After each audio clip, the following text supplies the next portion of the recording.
Hi there, I thought I'd video how I'm going to join my granny squares together for a bag I'm designing. First of all, I have blocked all the granny squares so they're all exactly the same shape. It makes it so much easier when you're joining them together.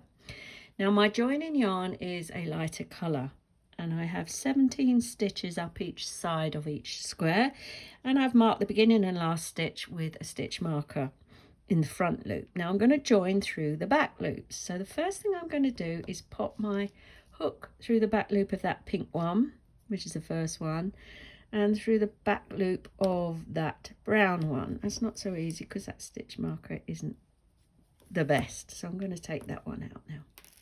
So I've got it through both of those. I'm just going to hook this over with an N and slip stitch it through. It might not be that easy for the first stitch, but let's see how we get on. There we are, not too bad.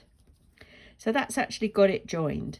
Now I'm going through the next back loop of the pink and lay that down there because that's going to go underneath, through the next back loop of the brown, and take my working yarn, get rid of my tail for a minute, there we go, and wrap that round and slip stitch that through all of those loops. Just a little tug on the tail to tighten up.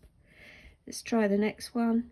Through the pink back loop, through the brown back loop, yarn round, pull through all of those loops.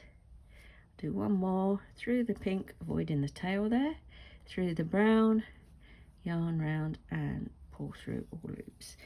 So I can tighten that up a little bit as I go along, and that's how I plan to join all of them. And when I reach the end of this one, I'm going to go straight across onto the next pair there. So let's see how that goes.